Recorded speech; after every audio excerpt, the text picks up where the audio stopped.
The heartbeat stopped, the doctor shook his head, and then Emily's grandmother grabbed her hand and whispered, "Sing to him." The fluorescent lights of the pediatric intensive care unit cast harsh shadows across Dr. Rivera's face as he delivered the words no parent should ever hear. "I'm sorry, Mr. and Mrs. Chen. We've done everything medically possible."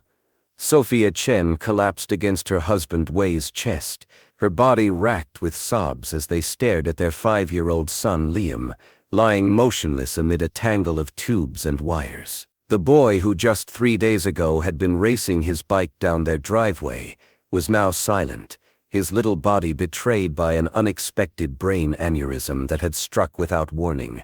12-year-old Emily stood frozen in the doorway, her fingers digging into her grandmother's weathered hand. Nai Chen, at 78, had seen much of life's suffering, but the sight of her grandson's still form threatened to break even her resilient spirit.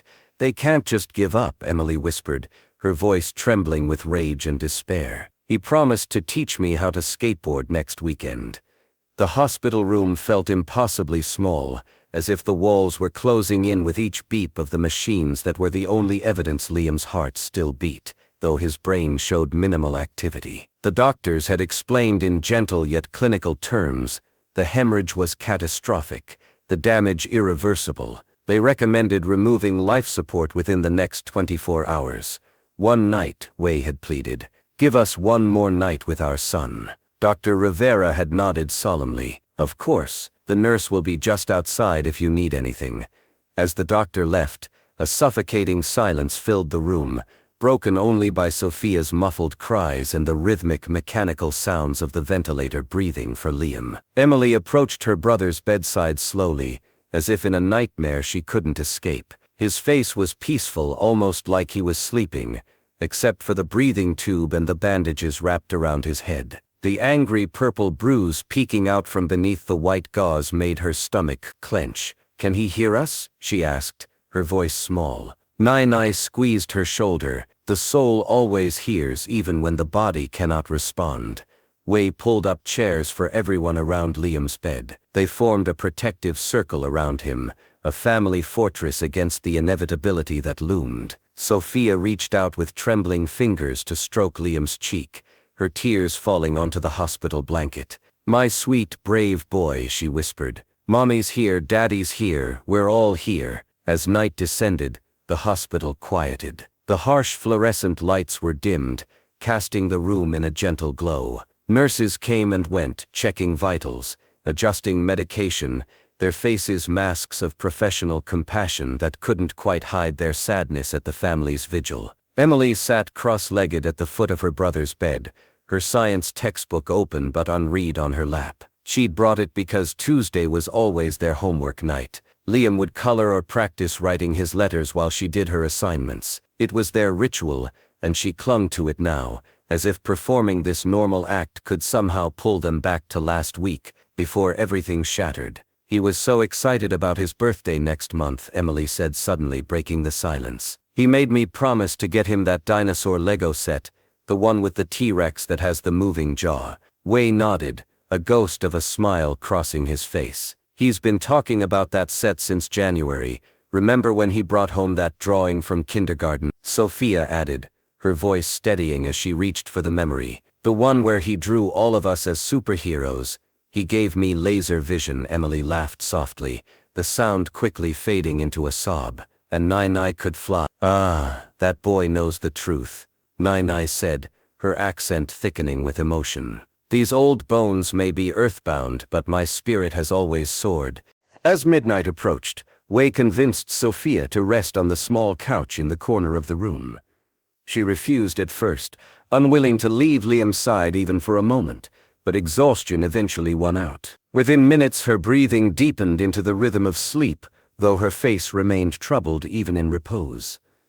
Wei sat vigilant by his son's bedside, one hand resting gently on Liam's arm, the other holding his wife's sweater like a talisman. Emily watched her father's face in the dim light, the strong man who had always fixed everything, who had taught her to ride a bike and change a tire, now utterly helpless in the face of his son's condition. When the nurse came in for the 2 a.m. check, Emily pretended to be asleep, not wanting to see the pity in the woman's eyes, or hear the gentle reminder that they should prepare themselves for tomorrow. She listened to the soft squeaks of the nurse's shoes on the linoleum, the rustling of papers as she noted Liam's unchanging vitals.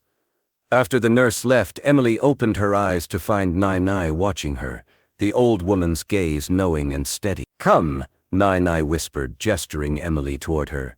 "Sit with me."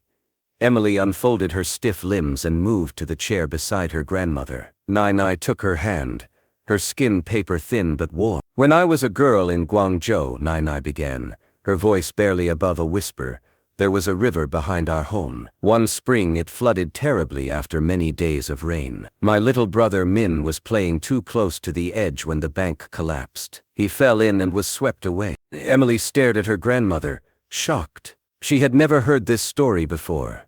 They pulled him from the water almost a mile downstream. He wasn't breathing.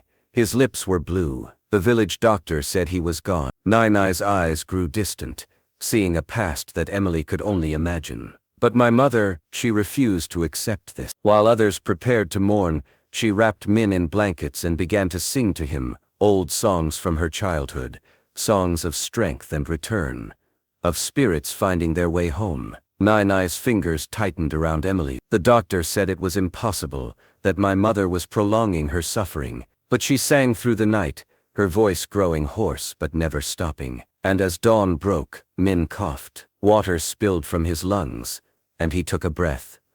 Was he okay?" Emily asked, hardly daring to believe.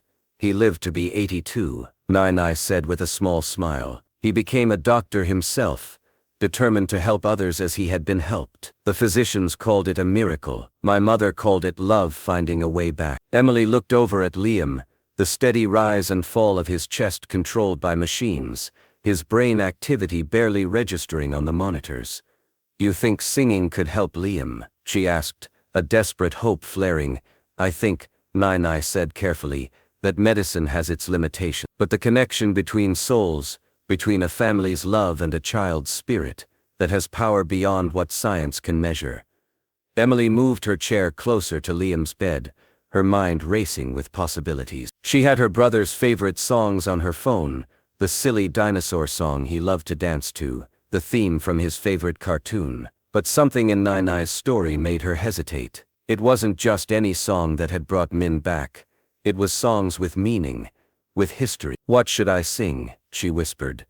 Nai's eyes were gentle. "The song your heart knows best for him." Emily swallowed hard, looking at her brother's face. What did her heart know best? Then she remembered the lullaby she had sung to him when he was a baby, when their mother was exhausted and their father working late. She had been only 7 then, but she had rocked him and hummed the melody that Sophia had taught her, the one that had been passed down through generations of their family. Hesitantly at first, her voice barely audible, Emily began to sing. The melody was simple, the Mandarin words flowing more easily than she expected, considering how rarely she used the language in her daily life. But these words lived in a deeper place, in the memories of being held, of belonging, of safety. "Xiao bao bao bi kule, little baby don't cry." Wei stirred, his eyes opening to find his daughter singing softly to his son. Something shifted in his expression, pain giving way to a bittersweet wonder, as he recognized the melody that had soothed both his children as infants. Emily's voice grew stronger with each verse, the familiar words creating a bridge between past and present, between life and whatever threshold Liam now stood upon. Nai joined in, her weathered voice harmonizing perfectly with Emily's youthful one, adding layers of depth to the simple melody. The sound woke Sophia, who sat up abruptly on the couch, disoriented for a moment before her eyes found her family gathered around her son, their voices joined in song. Without hesitation she rose and moved to stand beside Wei, her own voice joining the harmony, though it cracked with emotion. Together, they sang to Liam, grandmother, mother, father, and sister, their voices weaving a tapestry of love and memory, and fierce, desperate hope. In the hallway, nurses paused in their duties, listening to the haunting melody flowing from room 312. Rivera, returning for an early morning check, stood in the doorway, unwilling to interrupt the scene before him. As the final notes of the lullaby faded, a heavy silence descended on the room. Emily reached out and took Liam's hand, small and cool in hers. "Liam," she whispered, leaning close to his ear. "It's me, Em. I need you to wake up, okay? I need you to come back to us." The machines continued their steady beeping, unchanged. Sophia let out a shuddering breath, burying her face in Wei's shoulder. Nai closed her eyes, her lips moving in silent prayer. Emily felt a crushing weight of disappointment. She had allowed herself to hope, to believe in the impossible, and now reality rushed back in, cold and unforgiving. She squeezed Liam's hand, preparing to let go. And then, so subtle she thought she imagined it, pressure against her fingers. She froze, her breath catching. "Liam," she whispered. The pressure came again, definite this time. A squeeze. "Mom!